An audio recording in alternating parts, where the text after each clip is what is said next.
पिछले वीडियो में हमने आपको डिस्टेंस और डिस्प्लेसमेंट के बारे में बेटा बताया था कि विस्थापन और दूरी को कैसे पहचानें और दूरी और विस्थापन में क्या अंतर है, ठीक, कौन वेक्टर है कौन स्केलर है क्या। और हमने आपसे बताया था कि अगले वीडियो में हम आपको स्पीड और वेलोसिटी के बारे में, चाल तथा वेग के बारे में बताएंगे। स्पीड और वेलोसिटी का बेटा कॉन्सेप्ट ये है, उसको जरा ध्यान दीजिए। सबसे पहली बात हमने आपको जो पिछला पढ़ाया, आपको मैंने बताया दूरी, डिस्टेंस, और फिर हमने आपको बताया विस्थापन, विस्थापन यानी डिस्प्लेसमेंट। हमने आपको बताया था कि ये जो डिस्टेंस है ये आपका पॉजिटिव होगा, लेकिन ये आपका नेगेटिव है।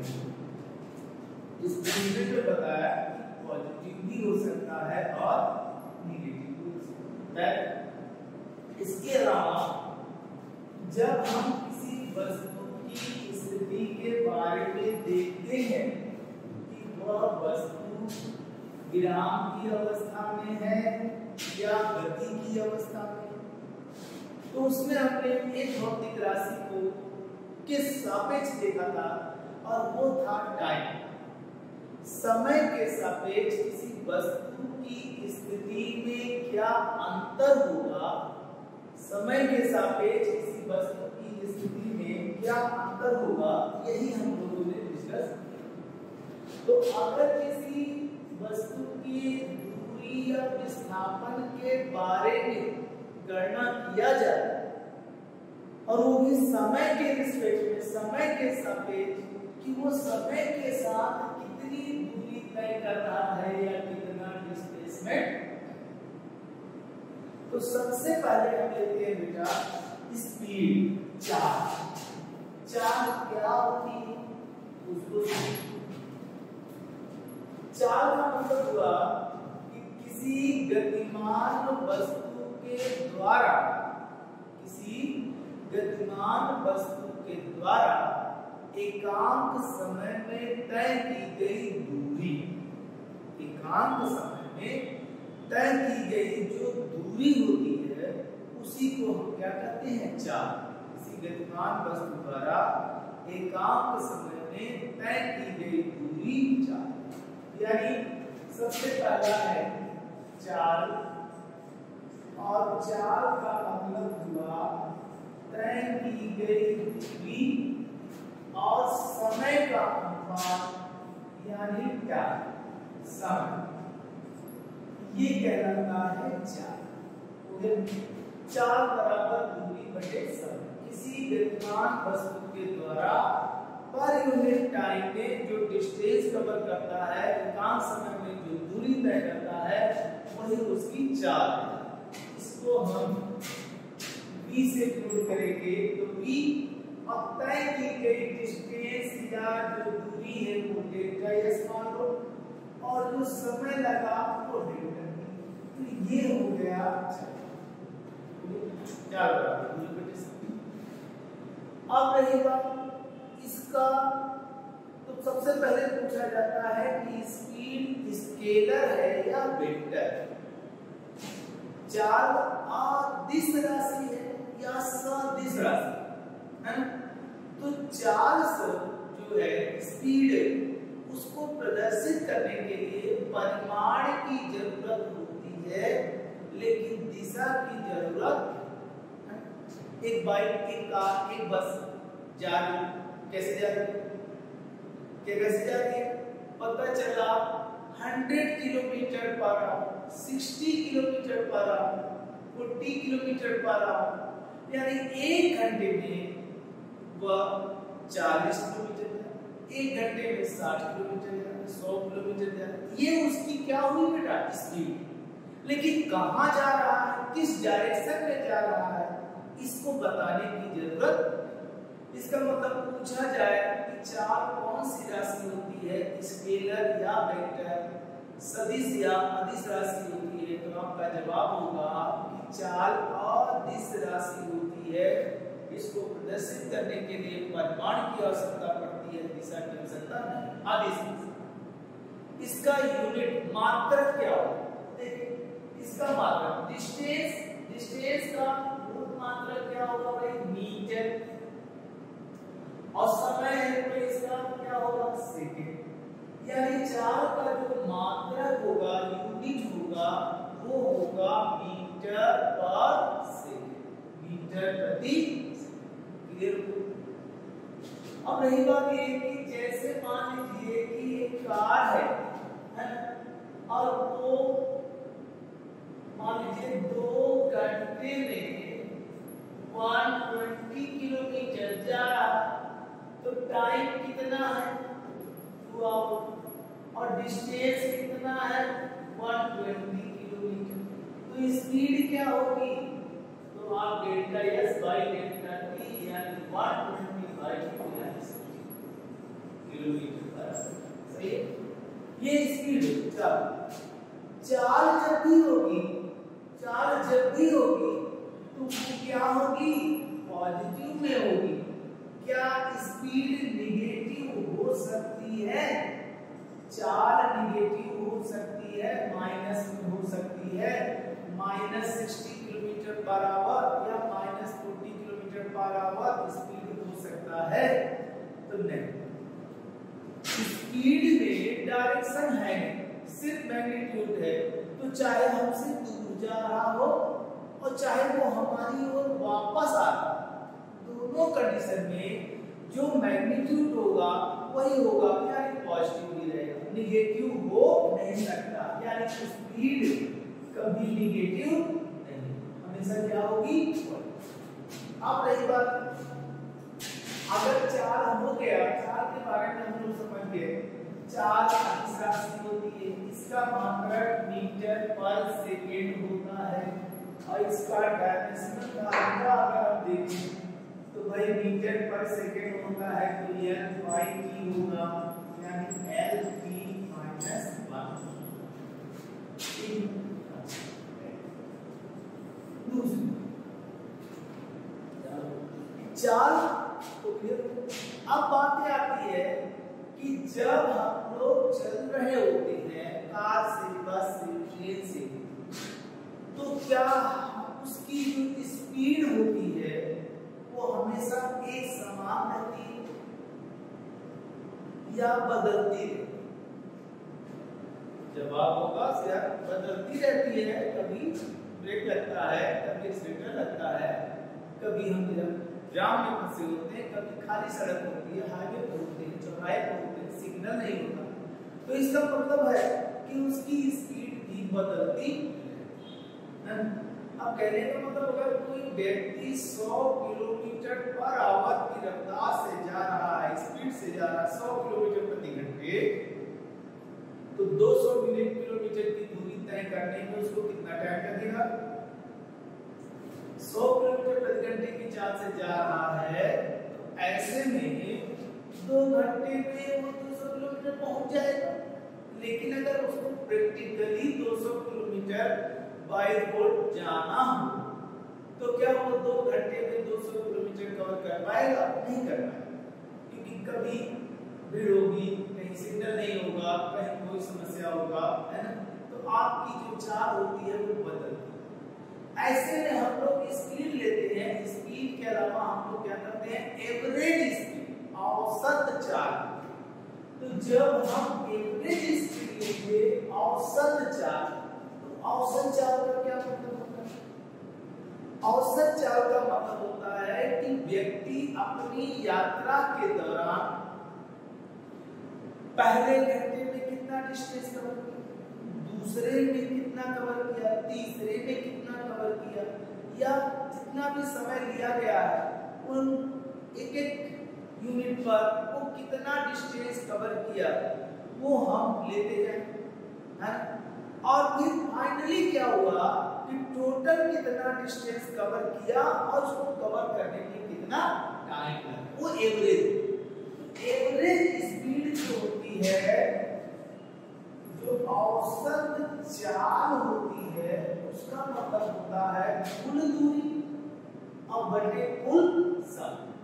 तो टोटल डिस्टेंस, टोटल दूरी और टोटल समय, कुल दूरी और कुल समय यानी कितना होगा बेटा? तो टोटल डिस्टेंस और टोटल टाइम की जब बात करेंगे तो हमारा आएगा औसत चाल, औसत चाल को पार, औसत चाल जो होगा कुल दूरी S1 plus S2 plus S2 plus और total time T1 plus T2 plus T3 plus, ये आपका हो गया औसत चाल, ये चाल हो गया और ये आपका औसत चाल। कुल दूरी और कुल समय का जो अनुपात होता है वो आपकी कहलाती है एवरेज, औसत। ठीक, अब रही बात अगर हम एवरेज स्पीड की बात करें तो एक लड़का जो है मान लीजिए 3 घंटे सफर करता है, पहले घंटे में 20 और पहले घंटे में 20 और अगले 2 घंटे में 60 70, पहले घंटे में 20 किलोमीटर और दूसरे में 70। तो जरा बताओ कि उसकी औसत चाल क्या हो? तो उसकी एवरेज स्पीड का मतलब ये है, तो आपको मिलेगा S1 प्लस S2 यानी 20 प्लस 7। तो दूरी हो गई 3 घंटे में तय की गई टोटल दूरी, 1 घंटे में 20 ही जा पाया लेकिन अगले 2 घंटे में 70 किलोमीटर गया। इसका मतलब हुआ 20 प्लस 7 टोटल दूरी और टाइम टोटल 1 प्लस यानी 1 प्लस, ये आपका हो गया 90 किलोमीटर और ये आपका हुआ 3 यानी कितना हो गया 30 किलोमीटर पर। यही आपकी क्या हो गई एवरेज स्पीड, औसत। ठीक है, अब बात ये है बेटा कि एवरेज स्पीड तो हो गई लेकिन अभी इसी क्वेश्चन को हम आपको फिर से बताते हैं, जरा देखिए और ध्यान से देखिएगा और बताइएगा आंसर क्या होगा। देखो एक लड़का अपने घर से किसी स्थान पर या स्कूल, कोचिंग, मंदिर जाता, तो अगर वो यहां से यहां तक 30 किलोमीटर पर आवर की स्पीड से जाता है, 30 किलोमीटर प्रति घंटे की चाल से जाता है, लेकिन वो वापस 20 किलोमीटर पर आवर। एक लड़का अपने घर से स्कूल या मंदिर 30 किलोमीटर पर आवर 30 किलोमीटर प्रति घंटे की चाल से जाता है और वहां से वापस घर ही आता है लेकिन 20 किलोमीटर, तो उसकी एवरेज स्पीड, औसत चाल क्या होगी? औसत चाल क्या होगी? तो आपका पहला आंसर हो गया 25 किलोमीटर पर आवर, दूसरा हो गया 22 किलोमीटर पर आवर, तीसरा ऑप्शन आपका हो गया 24 किलोमीटर पर आवर और चौथा ऑप्शन हो गया आपका 10 किलोमीटर पर। ठीक है, तो कौन सा आंसर सही होगा? एक लड़का अपने घर से स्कूल जाता है 30 किलोमीटर पर आवर की चाल से और स्कूल से घर वापस आता है 20 किलोमीटर प्रति घंटे की चाल से, तो उसकी औसत चाल क्या होगी? एवरेज स्पीड, औसत चाल। तो बेटा ये कई सारे एग्जाम में पूछा जा चुका है और जब ये क्वेश्चन पूछा जाता है तो अक्सर लोग धोखा खा जाते हैं। ध्यान दीजिएगा, स्पीड है, चाल है और एवरेज स्पीड पूछ रहा है, औसत चाल, और औसत चाल का मतलब होता है कुल दूरी बटे कुल समय। अगर कोई लड़का ये समझता है कि ये 30 की चाल से 30 से वापस आया तो उसकी एवरेज क्या होगी 30 + 20 / 2, तब तो आपका आ गया 25, लेकिन ये सही नहीं है, ये गलत है। तो आप इसको देखते ही 25 किलोमीटर/आवर अगर आप इसको मानते हैं तो ये आपका सही नहीं है, क्योंकि ये स्पीड है 30 किलोमीटर/आवर और 20 किलोमीटर/आवर स्पीड है। स्पीड में 2 से डिवाइड करके एवरेज स्पीड नहीं निकालना। एवरेज स्पीड क्या है? Total distance upon total time है। तो ऐसे में आप क्या करोगे, इसके लिए बेटा आप पहले टोटल डिस्टेंस ढूंढो। तो टोटल डिस्टेंस है क्या? देखो ये है x गया और यहां से x ही वापस आया, तो टोटल डिस्टेंस होगा x प्लस और टोटल टाइम कितना लगेगा? x दूरी ज्यादा है इस स्पीड से, तो टाइम क्या होगा? स्पीड डिस्टेंस बाय टाइम, चाल का मतलब दूरी बटे समय, तो दूरी है x और स्पीड ये है, तो आप टाइम निकाल सकते हो। तो ये होगा कितना टाइम लगेगा? जाने में x/30 और आने में x/20, यानी टोटल टाइम x/30 और x/20। सॉल्व कर देंगे, देखो ये 2x हुआ और इधर आपका 2 और 3, ये 5x हुआ, यानी x/12 हुआ। कितना टोटल डिस्टेंस हुआ और ये टोटल टाइम। तो एवरेज स्पीड 2x/x/12 है ना, तो x से x कैंसिल, यानी 2 × 12 यानी 24 किलोमीटर/आवर। इसका मतलब हमारा आंसर 24 किलोमीटर/आवर सही है ना। एक लड़का अपने घर से स्कूल 30 किलोमीटर/आवर से जाता है, तो स्कूल से घर वापस 20 किलोमीटर/आवर से आता है। औसत चाल क्या होगी? तो आप टोटल डिस्टेंस निकाले, टोटल टाइम निकाले और सॉल्व किए आंसर। लेकिन आपके पास बेटा ये जो एग्जाम में क्वेश्चन पूछा जाएगा तो आपके पास इतना टाइम नहीं होगा कि आराम से बैठकर आप डिस्टेंस निकालो, टाइम निकालो, ये करो वो करो, आपको तुरंत बताना। ऐसे केस में जब एवरेज स्पीड पूछेगा, औसत चाल, तब आपका आंसर क्या होगा? याद रखना, वहां पर होगा 2v1 v2 upon v1 plus v2। कब? ये कब लगाएंगे? जब डिस्टेंस कांस्टेंट हो, समान हो। देखो जितना दूर गया उतना ही दूर वापस आया, तो जाने आने में जो डिस्टेंस है वो कांस्टेंट। अगर दूरी नियत हो, दूरी क्या हो? नियत है, कांस्टेंट है, तब आप फार्मूला लगाएंगे 2v1 v2 upon v1 plus. ये औसत चाल होगी। तो देखो यही क्वेश्चन यहां कैसे सॉल्व,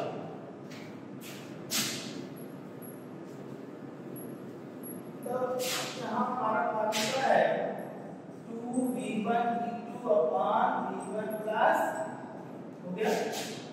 देखिए 2 × 30 × 20 by 30 plus 20 आपका मिल गया 230 20 by, ये आपका हो गया है। तो कितना आ जाएगा बेटा? देखिए ये हो गया 5 6 और 6 2 यानी कितना 24 किलोमीटर पर। तो ये फार्मूला ज्यादा अच्छा है कि वो ये ज्यादा अच्छा, क्यों सही है। तो जहां भी क्वेश्चन में ऐसा आए आप देखिए कि अगर डिस्टेंस जाने आने में या किसी परिस्थिति की बात कर रहा है, अगर दूरी दोनों में समान है, सेम है ना, तो उस समय आप ये formula 2v1 v2 upon v1 plus v2 का प्रयोग कर सकते। जैसे क्वेश्चन को कम आपको आप गौर करिएगा और देखिए कि कब क्वेश्चन को कर सकते। ये क्वेश्चन इसी तरह से आपसे पूछता हूं कि एक लड़का है, वो अपनी जर्नी, अपनी यात्रा की आधी दूरी 60 किलोमीटर पर आवर और शेष दूरी 40 किलोमीटर। तो अगर कोई लड़का है बेटा, वो A से B तक जाता है और वो आधी दूरी आपका 60 किलोमीटर पर आवर, आधी दूरी, और शेष आधी बोलता तो शेष कितना, आधा ही तो बचा। इसका मतलब ये ऐसा है तो ये भी ऐसा, आधी दूरी और फिर बाकी आधी, यानी दोनों दूरियां सेम है ना, ये 60 और यहाँ आपका कितना बोला है 40 किलोमीटर पर। तो उसकी एवरेज स्पीड, औसत चाल क्या होगी, जल्दी बताइए आप। आपका 50 kilometre per hour, 25 kilometre per hour या 20 किलोमीटर पर आवर और या 48 किलोमीटर पर आवर, क्या होगा बेटा? 50, 25, 20, 48 कौन सा सही होगा? तो अगर आप इस फार्मूले का यूज करेंगे तो जल्दी आएगा, और जल्दी आएगा तो जल्दी आंसर भी देंगे, सही है ना। आ गया, देखिए क्या होगा 2v1 v2 60 40 by 60 plus 40, तो 260 40 by 100, 6 4 जा 24, 2 जा 48 किलोमीटर पर आवर। आपका आंसर सही है 48 किलोमीटर पर। समझ गए बेटा हमारी बात कि अगर चाल निकालनी है, औसत चाल, और क्वेश्चन में डिस्टेंस, दूरी सेम है, तो उस समय आप 2v1 v2 upon v1 plus v2 का प्रयोग कर सकते हैं, डिस्टेंस कांस्टेंट। लेकिन अगर यही क्वेश्चन आपसे पूछा जाए, लेकिन इसमें डिस्टेंस नहीं बल्कि टाइम कांस्टेंट हो, समय ही है, अगर टाइम कांस्टेंट हो बेटा तब क्या होगा? देखिए समय यानी टाइम t अगर कांस्टेंट हो तब आपका औसत चाल क्या हो? इसको हम यहाँ दे देते हैं आगे। देखिए अगर समय t कांस्टेंट हो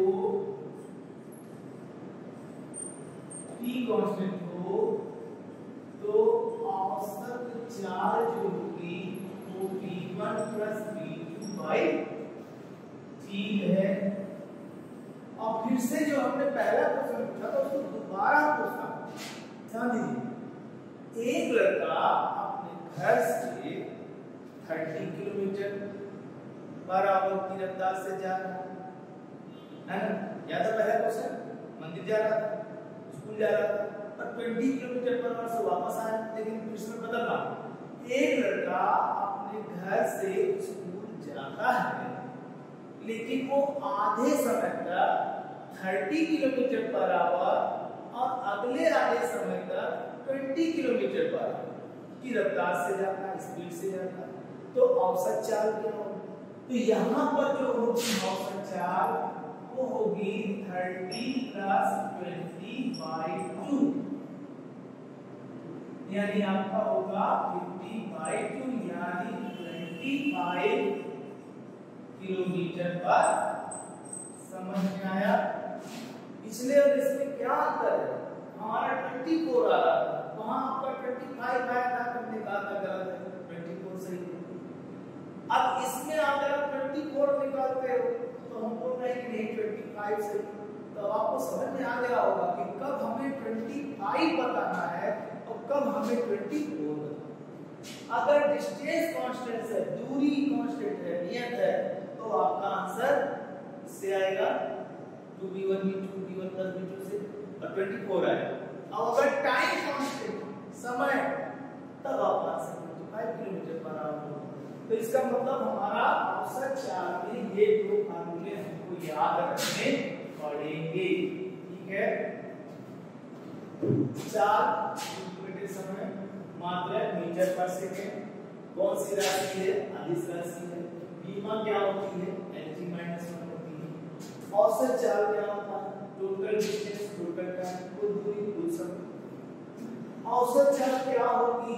अगर जल्दी के दौरान दूरी कांस्टेंट है, नियत है, आधे समय तक या कुछ समय तक, है ना, इतने डिस्टेंस को अलग स्पीड से, उसके बाद उतनी ही दूरी को अलग स्पीड में कवर करना, तो औसत चाल होगी 2v1 v2 plus v2।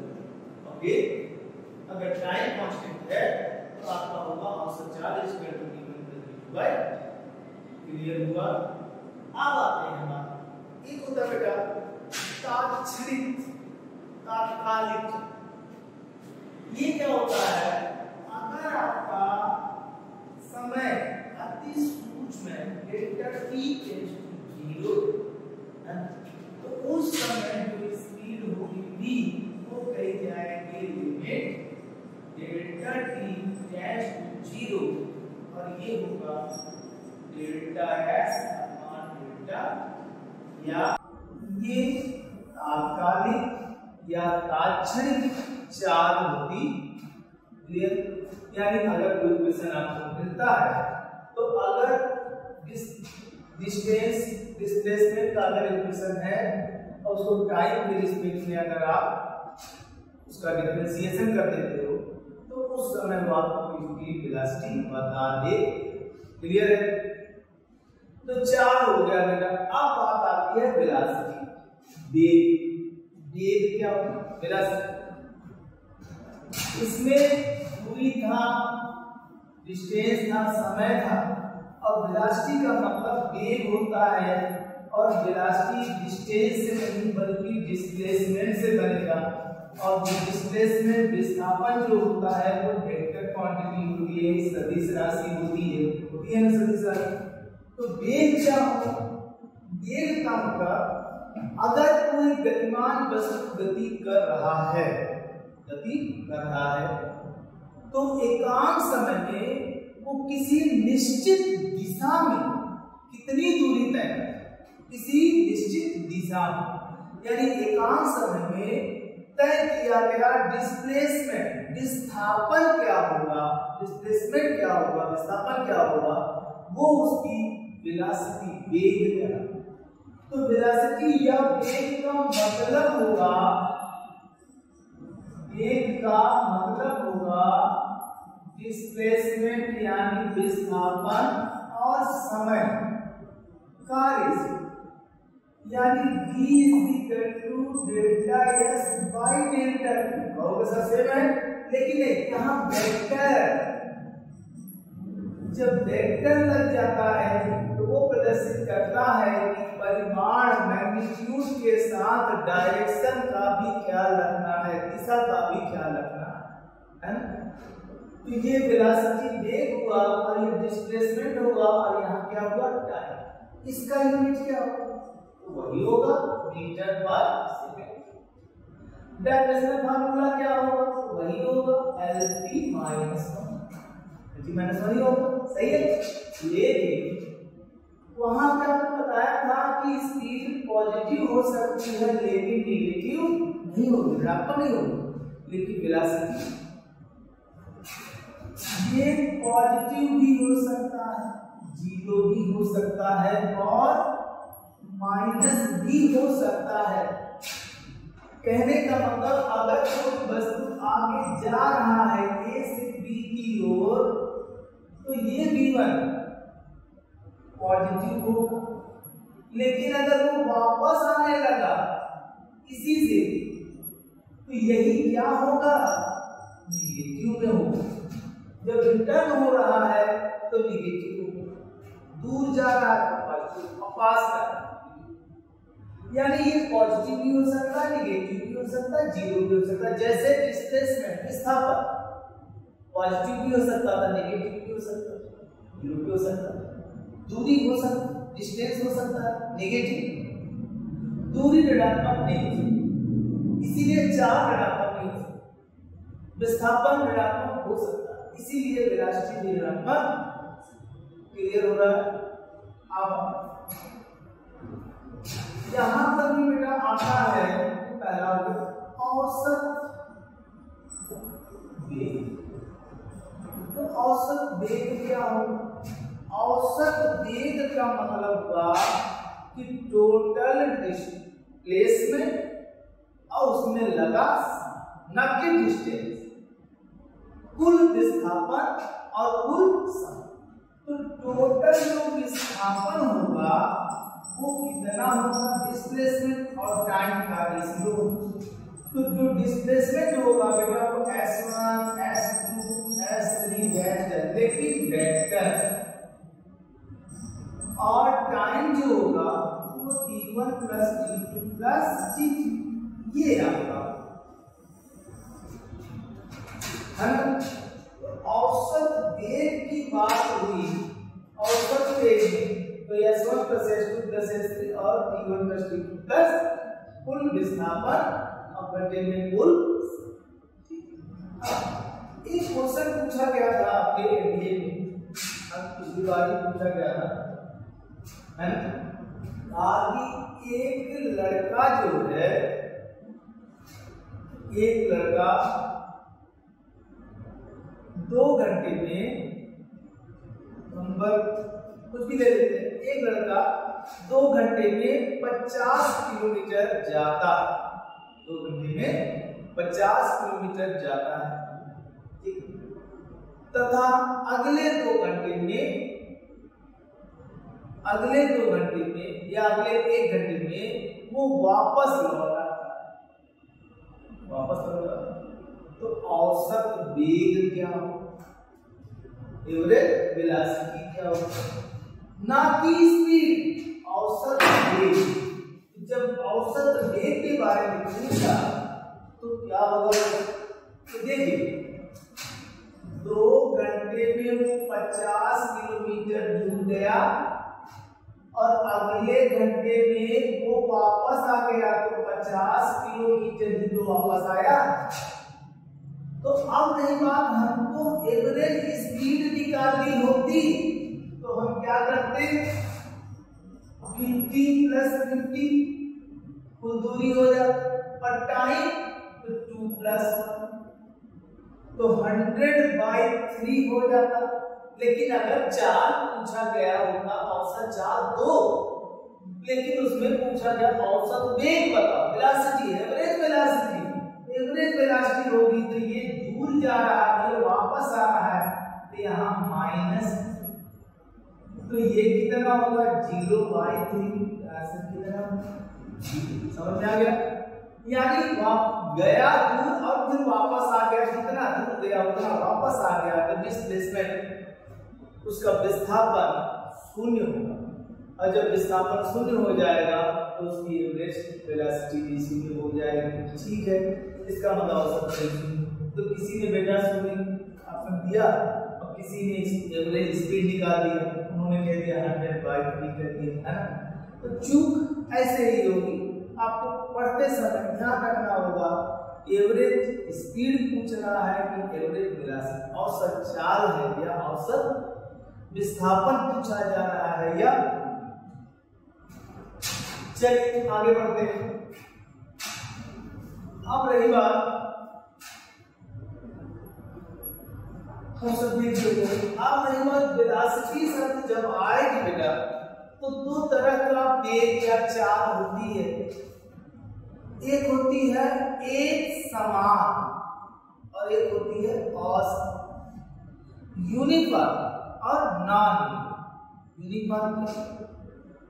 Uniform का मतलब अगर कोई वस्तु गतिमान है और पहले घंटे में वो 30 किलोमीटर जाती है तो अगले घंटे में भी वो 30 ही जाए और उसके अगले में भी वो 30 ही जाए, यानी एक फिक्स्ड टाइम में फिक्स डिस्टेंस को कवर करे।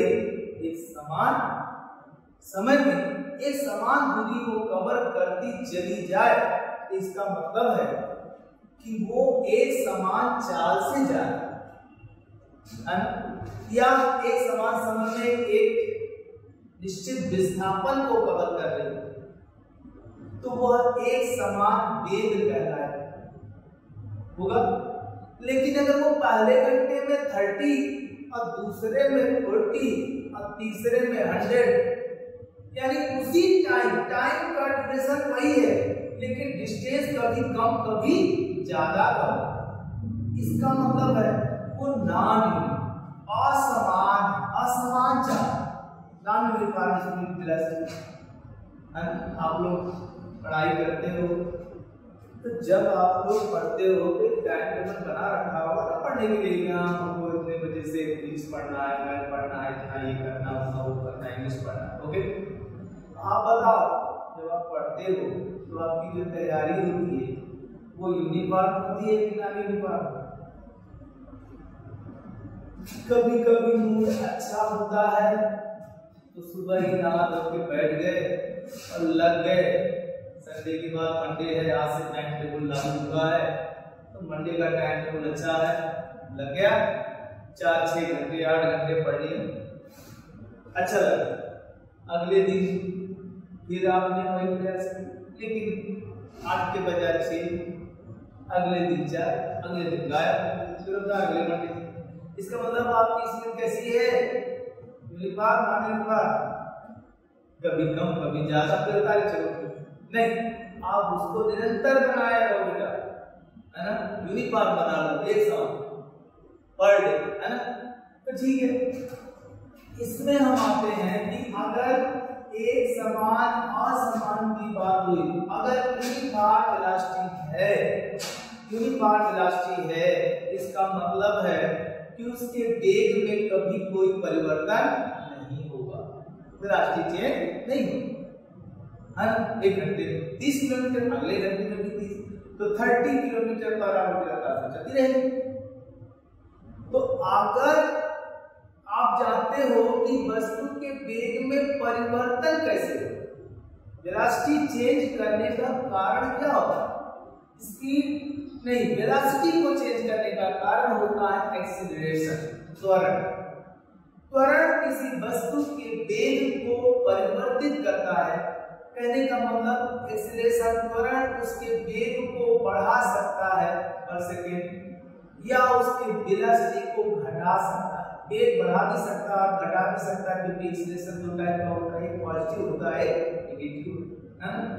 तो अगर एक्सीलरेशन जो है त्वरण है, उसमें किसी गतिमान वस्तु में वो किसी त्वरण के अंतर्गत गति कर रहा है और जो त्वरण कार्य कर रहा है वो कांस्टेंट है, एक्सीलरेशन जो a है वो कांस्टेंट है, नियत है, 2 मीटर पर सेकंड स्क्वायर का त्वरण लग रहा है।